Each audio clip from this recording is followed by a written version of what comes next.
Imagine waking up one morning in a life that should feel complete. The bills are paid.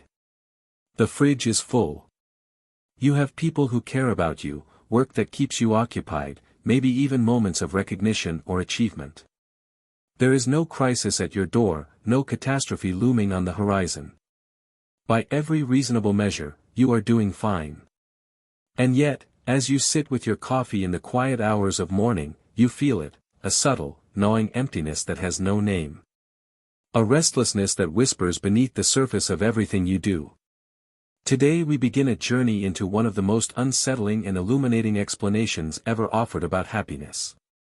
And I promise you this, the final revelation will be the most powerful of all, capable of changing how you understand your own life. If this kind of reflection resonates with you, take a moment to subscribe to the channel, leave a like, share this video with someone who often questions the meaning of happiness, and write a comment about what happiness currently means to you. What we will uncover here may completely reshape the way you see your desires, your frustrations, and even your moments of joy. Arthur Schopenhauer, one of the most profound and pessimistic philosophers of the 19th century, dared to confront a question most people avoid: why are human beings almost never truly satisfied? Why does happiness slip away the moment we think we have reached it? His answer is not comforting, but it is deeply honest. According to Schopenhauer, happiness is not our natural state. At the center of his philosophy lies a concept he called the will.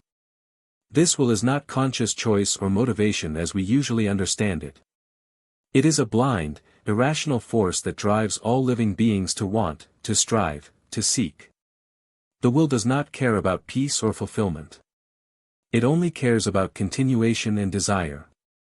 And as long as we are alive, this will is active within us. Here is the crucial insight: desire always creates suffering. When you want something and do not have it, you feel lack, anxiety, frustration, pain. But what happens when you finally obtain what you wanted? The relief is brief. Very quickly, a new desire emerges or the old one loses its power. You tell yourself it will pass.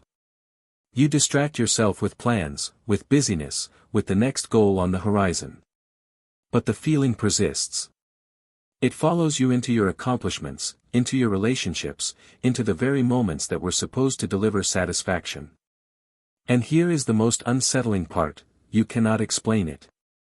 Nothing is wrong, and yet nothing feels entirely right. You are not depressed in the clinical sense. You are not in pain. You are simply unfulfilled. Quietly, persistently, inexplicably unfulfilled. Most people experience this at some point in their lives, and most people do the same thing with it: they assume something must be broken. Maybe it's their job. Maybe it's their relationship. Maybe they need to travel more, achieve more, become more. Maybe they are the problem, flawed in some fundamental way that prevents them from accessing the happiness that seems so effortless for others.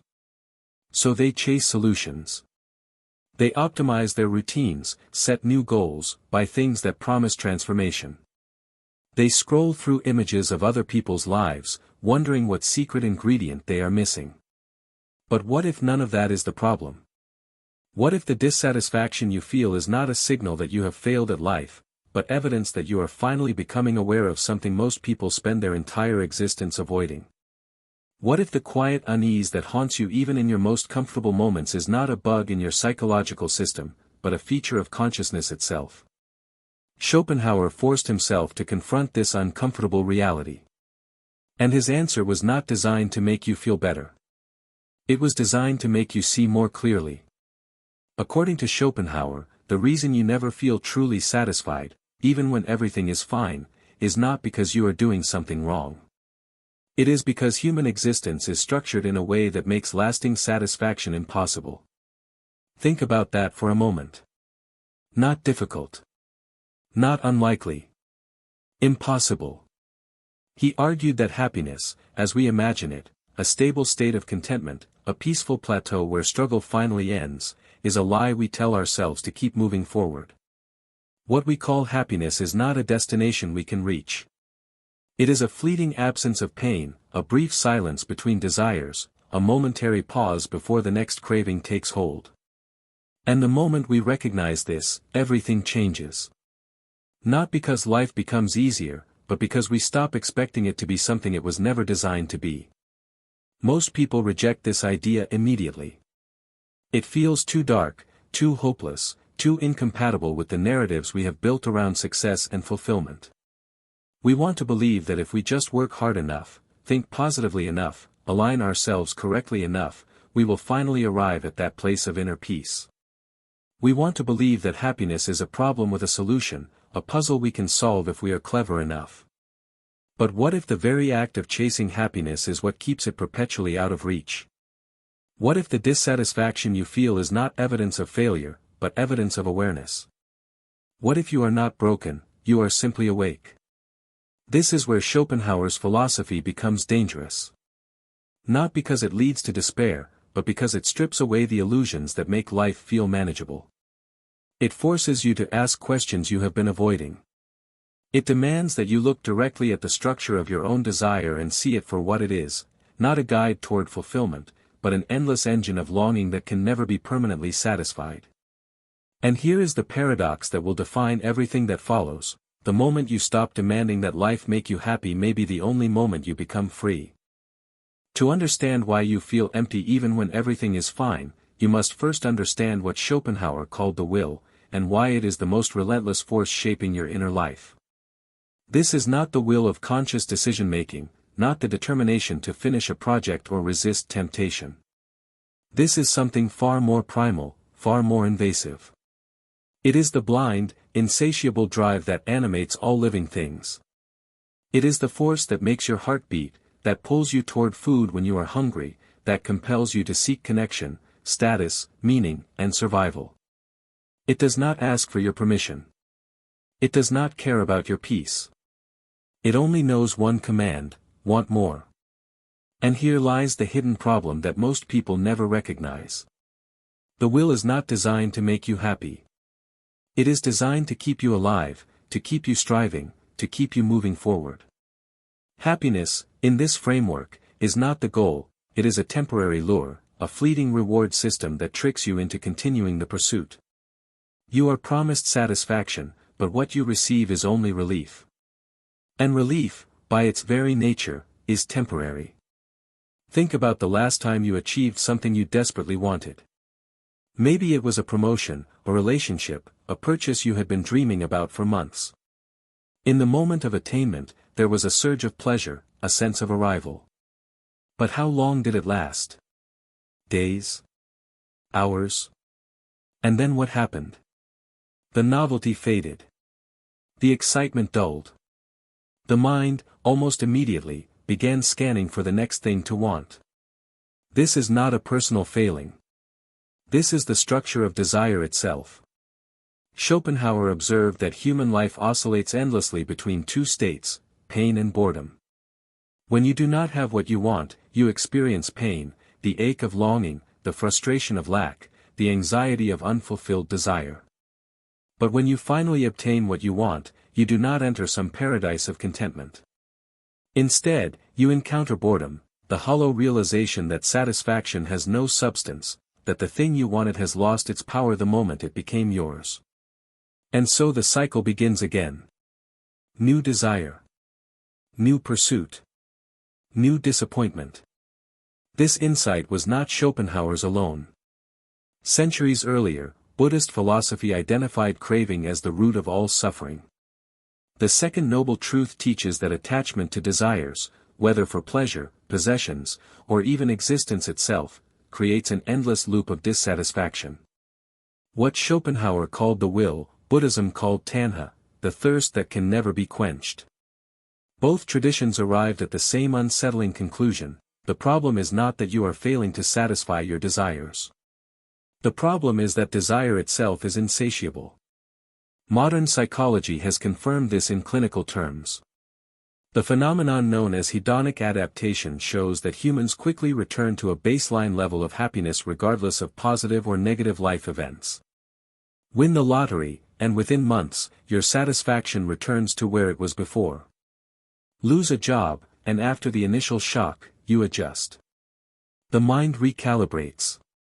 The will reasserts itself. What once thrilled you becomes ordinary. What once devastated you becomes manageable. You are biochemically engineered to never stay satisfied for long. But here is what makes this particularly insidious: society actively conceals this truth. You are told that happiness is the natural outcome of success. That if you work hard enough, earn enough, achieve enough, you will finally feel complete. Every advertisement, every motivational speech, every cultural narrative reinforces the lie that fulfillment is just one more step away.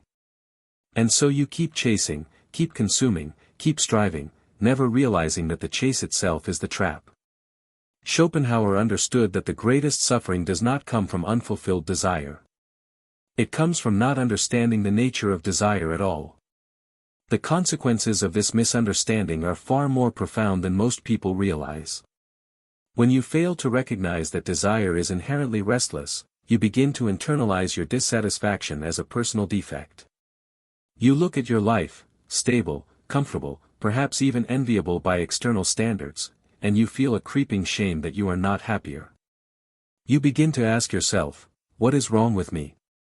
Why can't I just be grateful? Why do I feel so empty when I have everything I once wanted? This is where the second layer of suffering emerges, and it is far more destructive than the first. You are no longer just dissatisfied, you are dissatisfied with yourself for being dissatisfied. You have turned your inner restlessness into evidence of failure. And this belief, this quiet self-condemnation, becomes a psychological prison. You start comparing yourself to others who seem effortlessly content. You scroll through curated images of happiness and wonder what secret you are missing. You read self-help books, attend workshops, try meditation apps, optimize your routines, all in search of the elusive key that will finally unlock lasting peace. But Schopenhauer would tell you that you are searching for something that does not exist. The problem is not that you have not found the right strategy. The problem is that the strategy itself, the belief that happiness can be achieved through external arrangement, is fundamentally flawed. Consider how the human mind is wired. We are neurologically designed to notice what is absent rather than what is present. When you are healthy, you do not wake up every morning feeling grateful for your functioning body. Health becomes invisible. But the moment pain appears, it dominates your entire awareness. The same applies to security, stability, and comfort. These states only become visible when they are threatened or lost. Schopenhauer believed this was no accident. The will sharpens your perception toward lack because lack motivates action. Satisfaction would lead to stagnation. Dissatisfaction keeps you hunting, building, competing, reproducing. From an evolutionary perspective, this makes perfect sense. Your ancestors who were easily satisfied did not survive. They did not seek out better food sources, safer shelters, or stronger alliances. They settled, and settling was dangerous. The ones who survived were the ones who could never quite rest, who always felt that something more was needed. You are the descendant of the restless, the unsatisfied, the perpetually driven. This is your inheritance. But here is the tragedy: the modern world has weaponized this ancient mechanism. You are no longer driven only by survival needs, hunger, safety, shelter. You are now driven by constructed needs, status, validation, aesthetic perfection, constant stimulation. Social media turns your life into a performance that is never quite good enough. Consumer culture tells you that fulfillment is always one purchase away. The comparison economy makes you measure your inner life against the curated exteriors of strangers. Schopenhauer observed that the constant comparison with others multiplies desire beyond necessity. You no longer want things because you need them. You want them because someone else has them, because they signal success, because they promise to fill the void that actually cannot be filled by external means. Even joy becomes competitive. You cannot simply enjoy a moment, you must capture it, share it, quantify it in likes and comments, prove to yourself and others that your life is worth living. Ask yourself honestly, how much of your dissatisfaction comes from your actual circumstances, and how much comes from measuring those circumstances against an imagined ideal. How often do you want something not because it would genuinely improve your life, but because it would improve how your life appears? This is the unseen trap. You have mistaken the symptoms of the human condition for personal inadequacy. And in doing so, you have made your suffering exponentially worse. The rebellion against this cycle does not begin with action. It begins with awareness. Schopenhauer's most radical proposal was not that you should abandon all desire, that would be impossible while you remain alive. Instead, he suggested something far more subversive, that you should stop obeying your desires automatically and start examining them.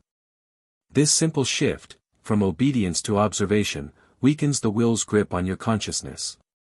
Most people go through life treating their desires as commands. When the urge arises to buy something, achieve something, become something, they immediately begin strategizing how to fulfill it. The desire appears, and the chase begins. But what if you paused? What if, instead of asking, "How do I get what I want?" you asked, "Why do I want this in the first place?" This question alone disrupts the automaticity of craving. When you examine a desire closely, something unexpected happens. You begin to see it not as a truth about what you need, but as an impulse that arose, will peak, and will eventually pass. You realize that most of what you want is not essential for your survival or even your well-being. It is psychologically constructed, a story you have told yourself about who you will become once you obtain it. And when you see through the story, the desire loses much of its power. This is not suppression. Suppression creates internal conflict, a war between what you want and what you think you should want. What Schopenhauer advocated was something closer to what Buddhism calls detachment, not indifference, but clarity. You can still engage with life, pursue goals, enjoy pleasures, form relationships. But you do so without the desperate conviction that these things will finally complete you.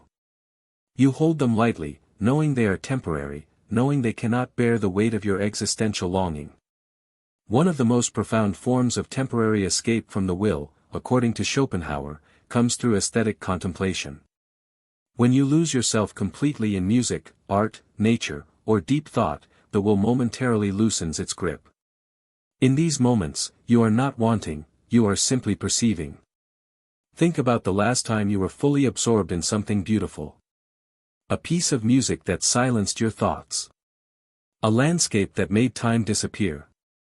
A moment of creative flow where self-consciousness dissolved. In those moments, did you feel the urge to become more, to achieve more, to acquire more? Or did you feel a quiet stillness, free from striving? This is what Schopenhauer called the aesthetic state, a glimpse of freedom from the tyranny of desire.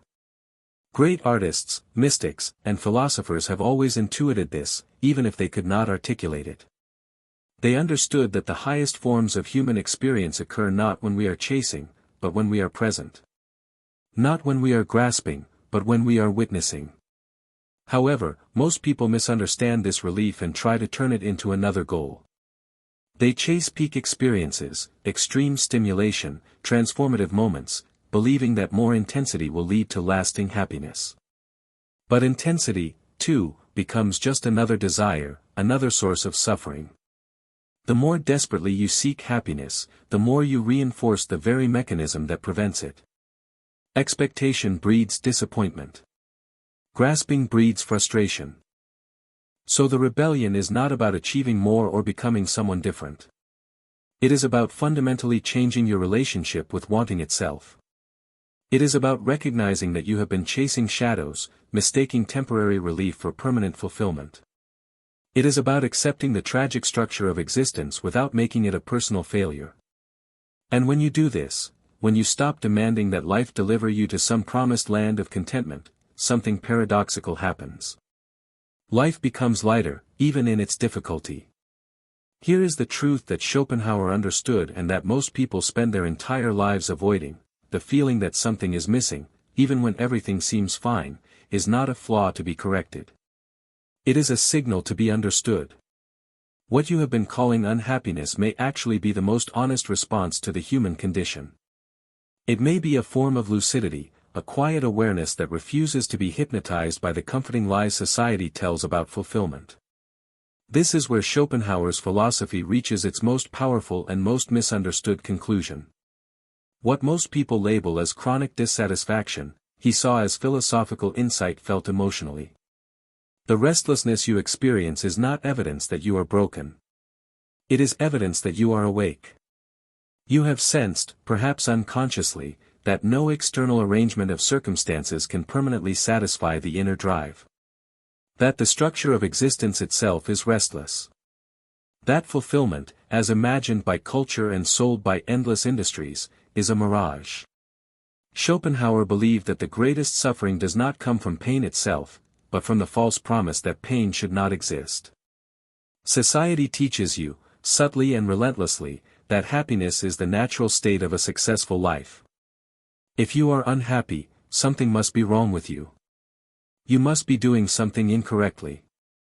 You must fix yourself, optimize yourself, transform yourself. But this belief creates a second layer of suffering far more destructive than the first. You are no longer just dissatisfied. You are ashamed of your dissatisfaction. You have turned a fundamental condition of consciousness into a personal failure. Once this illusion is dismantled, something profound occurs. The pressure eases. You stop measuring your inner life against an impossible standard. You stop asking, "Why am I not happy yet?" and begin asking, "What is this feeling trying to show me?" This shift alone can transform your entire relationship with existence.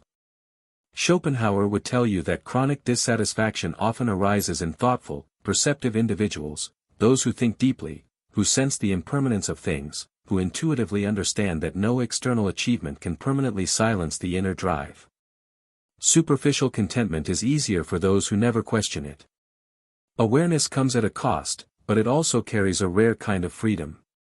You are no longer enslaved by the fantasy that happiness is just around the corner. You are no longer measuring your worth by how content you feel at any given moment. Modern psychology, though it would never phrase it this way, quietly supports this view. Studies consistently show that people who pursue happiness directly often experience more anxiety and disappointment than those who pursue meaning, acceptance, or contribution. Viktor Frankl, the psychiatrist and Holocaust survivor who endured unimaginable suffering, observed that happiness cannot be pursued, it must ensue as a byproduct of living authentically. When happiness becomes the goal, it slips away. When it is allowed to emerge naturally from engagement with life, it appears unbidden. Schopenhauer anticipated this long before neuroscience or positive psychology confirmed it.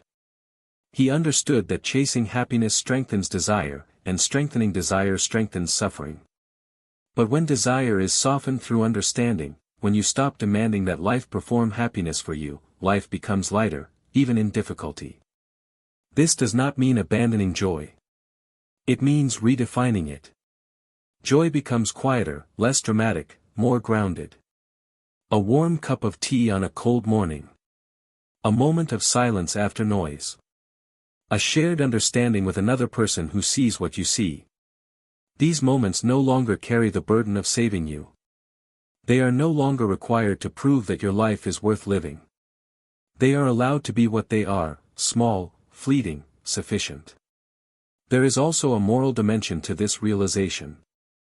When you stop expecting life to make you happy, you stop using people as instruments for your fulfillment. Relationships become less demanding and more compassionate. You are no longer asking others to complete you, distract you from boredom, or rescue you from dissatisfaction. You meet them as they are, not as solutions to your inner emptiness. This shift alone can transform how you love, how you listen, and how you forgive. Expectations soften. Presence deepens. Conflict loses some of its intensity because you are no longer projecting your unfulfilled desires onto other people's failures to satisfy them. Schopenhauer also emphasized compassion as a natural consequence of this understanding. When you realize that all beings are driven by the same blind will, struggling, desiring, suffering in the same fundamental way, judgment weakens. You stop seeing others as obstacles or competitors and begin to see them as fellow travelers caught in the same existential condition. Cruelty, envy, and selfishness no longer appear as moral defects but as predictable outcomes of unfulfilled desire and inner dissatisfaction. Understanding this does not excuse harmful behavior, but it explains it. And explanation reduces hatred. Here lies the final paradox, the one that contains all the others. By relinquishing the demand for personal happiness, people often experience a deeper form of peace. Not excitement. Not euphoria.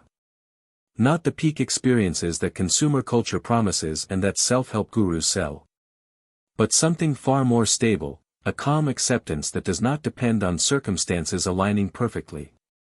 A quiet inner alignment that persists even when life is difficult, even when loss occurs, even when disappointment arrives. This does not mean suffering disappears. Loss still hurts. Failure still disappoints. Uncertainty still unsettles. But these experiences no longer shatter you. They are integrated into a broader understanding of life's nature. You stop taking them personally. You stop interpreting every painful moment as evidence that something has gone fundamentally wrong with your existence. So if you find yourself feeling unhappy despite having everything you once wanted, pause before judging that feeling. Ask yourself a deeper question: what if this unease is not telling you to acquire more but to see more clearly? What if it is inviting you to stop running and start understanding? What if the emptiness you feel is not a void to be filled but a space to be inhabited with awareness? True peace, in Schopenhauer's view, is not the presence of pleasure. It is the absence of inner conflict. It is the quiet acceptance of life as it is, without demanding that it perform happiness for you. And here is the final realization, the most powerful of all: when you stop needing to be happy, you become free to live. Free to experience sorrow without despair. Free to experience joy without clinging. Free to engage with the world without being devoured by it. Schopenhauer did not offer comfort. He offered honesty. And sometimes, honesty is the deepest form of compassion. Because only when you stop lying to yourself about what life can give you do you become free to receive what it actually offers, not permanent satisfaction, but temporary beauty. Not lasting peace, but momentary stillness. Not the end of desire, but the wisdom to see through it. Notice how much relief there is in no longer needing life to be extraordinary all the time. Ordinary moments regain their dignity. Walking. Breathing. Observing. Thinking. These were never small things. They only seemed small when compared to impossible expectations. Schopenhauer reminds you that wisdom is not about escaping the human condition, but about understanding it so deeply that it loses its power to dominate you. When desire quiets, even briefly, presence emerges. And presence is where life actually happens, not in the imagined future where you will finally be complete, not in the idealized past where things were supposedly better, but here, in this moment, exactly as it is. The moment you stop demanding that life make you happy is often the moment it finally feels lighter. Not because everything is fine, but because you are no longer at war with reality. You have made peace not with perfection, but with truth. And that peace, fragile and imperfect as it is, may be the closest thing to freedom you will ever know.